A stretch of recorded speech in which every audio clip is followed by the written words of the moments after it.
Hi friends, welcome back to my channel. అందరు ఎలా ఉన్నారు? బాగున్నారా? నేనైతే చాలా బాగున్నాను. అండ్ మీరు అందరు బాగుండాలని మనస్ఫూర్తిగా కోరుకుంటున్నా. ఈ రోజు అయితే నేనైతే నైట్ టైంలో మిగిలిన రైస్తోని ఈ రోజు అయితే లెమన్ రైస్ చేశాను అనమాట. చాలా అంటే చాలా బాగుంటుంది. ఒకసారి నా స్టైల్లో చేసి చూడండి. అలాగే మీరు ఎలా చేస్తారో నాకు ఖచ్చితంగా కామెంట్స్లోనైతే చెప్పండి. నేను నైట్ మిగిలిన అన్నం అయితే అసలుకే వేస్ట్ చేయను అనమాట. ఇట్లా పోపు చేస్తే అందరూ తింటారు. అన్నం అనేది వేస్ట్ అసలే కాదు. అందుకే ఇలా చేస్తా అన్నమాట. డైలీ ఎప్పుడు మిగిలినా ఇలానే చేస్తా. మీరు మిగిలిన అన్నంతో ఎలాంటి వెరైటీస్ చేస్తారో ఖచ్చితంగా కామెంట్స్ చేయండి. అన్నం అయితే అస్సలు పడేయకండి. ఇక్కడనైతే ఒక కడాయి అయితే పెట్టుకున్నా కదా, ఇంట్లోనైతే ఆయిల్ అయితే వేసుకున్నాను. వేసిన తర్వాత ఇందులో కొంచెం జీలకర్ర ఆవాలు అయితే వేసాను. అవి కొంచెం ఫ్రై అయిన తర్వాత ఇప్పుడు మనం కట్ చేసి పెట్టుకున్న పచ్చిమిర్చి అలాగే ఆనియన్స్ అయితే కట్ చేసి వేసుకున్నాను. పచ్చిమిర్చి కొంచెం పండినవి కూడా కట్ చేసి వేసాను. చాలా బాగుంటుంది. ఒకసారి ఇలా ట్రై చేసి చూడండి. మీరు కూడా కొన్ని పల్లీలు అయితే యాడ్ చేయండి. పల్లీలు అనేది ఫస్టే వేసుకోవాలి, అప్పుడే మనకు బాగుంటాయి. లేదంటే మనం రైస్లో డైరెక్ట్ ఇలా కొద్దిసేపు అయినాక వేస్తే మనకు పల్లీలు అనేది ఫ్రై కావన్నమాట. పచ్చి పచ్చిగా ఉంటాయి, మెత్తపడిపోతాయి. అందుకే పల్లీలను ఫస్ట్ వేయండి అన్నమాట. ఆయిల్లో మనకి ఫ్రై అయిపోవాలి. చూసారుగా, ఈ విధంగా కలుపుకోండి. ఒకసారి మంచిగా ఫ్రై కావాలి. మీరు ఎలాంటి రెసిపీస్ చేస్తారు అంటే నైట్ టైంలో మిగిలిన అన్నంతో ఏం చేస్తారో నాకు ఖచ్చితంగా అయితే కామెంట్స్లోనైతే చెప్పండి. అన్నం అనేది అస్సలు వేస్ట్ చేయొద్దు. నేనైతే మా అమ్మ వాళ్ళ ఇంటి దగ్గర ఉన్నప్పుడు మాకు పొలం ఉండేదన్నమాట. ఆ పొలంలో పండేవి, అందుకే మాకైతే ఫుల్ వేస్ట్ చేసేదాన్ని.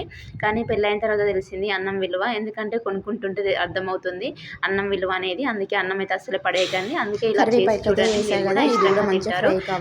కరివేపాకు అయితే వేసాను. కరివేపాకు కూడా మంచి ఫ్రై అయిపోయింది. తర్వాత కొంచెం పసుపు అయితే వేసాను అనమాట. పసుపు వేసి ఒకసారి మళ్ళీ ఇలా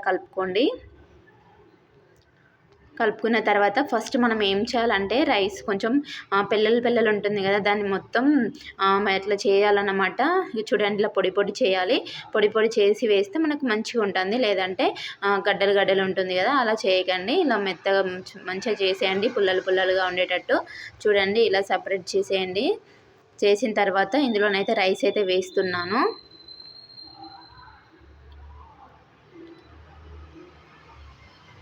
చూసారుగా, రైస్ అయితే వేసాను అన్నమాట. ఇంత రైస్ కూడా మిగలకపోవు. మేము మండే రోజు ఈవినింగ్ మా అక్క వాళ్ళ ఇంటికి వచ్చామన్నమాట. అక్కడ అన్నం మిగిలిందని నైట్ టైంలో తినలేదు సరిగ్గా జర్నీ చేయడం వల్ల. అందుకే కొంచెం రైస్ మిగిలిందని మార్నింగ్ అయితే ఇక్కడ పోపు చేస్తున్నాను. చాలా బాగుంటుంది. ఒకసారి మీరు కూడా ఇలా ట్రై చేసుకోండి. అన్నం అస్సలు వేస్ట్ చేయకండి. మరీ చెప్తున్నాను. చూసారు కదా, అన్నం వేసిన తర్వాత మనం ఒకసారి మళ్ళీ ఈ విధంగా కలుపుకోండి. చాలా బాగుంటుంది. మనం చేసిన పోపు అనేది అన్నానికి మొత్తం పట్టాలి. మళ్ళీ మనం కారం వేయడం అవసరం లేదండి. ఎందుకంటే మనం పచ్చిమిర్చి అలాగే ఎండుమిర్చి కూడా వేసుకున్నాం కదా, అవసరం లేదు కారము. కావాలనుకుంటే వేసుకోవచ్చండి. నేనైతే ఇక్కడ స్కిప్ చేశాను. కారం పచ్చిమిర్చి వేసాను, అవే కారం ఉంటాయి. కారం అయితే వేయలేదు. పసుపు అయితే వేసా కదా, ఇక కలర్ఫుల్గానైతే అయిందన్నమాట మనకు లెమన్ రైస్. చూడండి, కలర్ఫుల్గా అయిపోయింది కదా. ఇందులో కొంచెం సాల్ట్ వేసుకోండి. అది కూడా మీకు సరిపడా, మీరు ఎంత క్వాంటిటీలో సాల్ట్ తింటారో అట్లా వేసుకోండి, చూసి వేసుకోండి. నేను ఇక్కడనైతే కొంచెం సాల్ట్ వేసాను. ఒకసారి మళ్ళీ ఈ విధంగా కలుపుకోండి.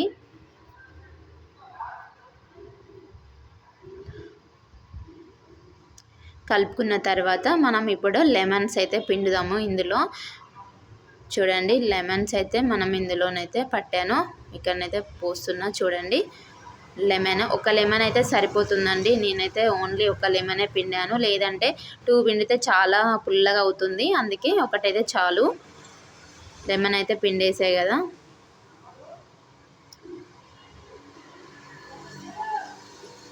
ఇందులో మీకు కావాలనుకుంటే పోపు చేసేటప్పుడు ఇందులో మినపప్పు, శనగపప్పు అలాంటివి కూడా వేసుకోవచ్చు. వీడియో నచ్చితే చిన్న లైక్ చేయడం మర్చిపోకండి.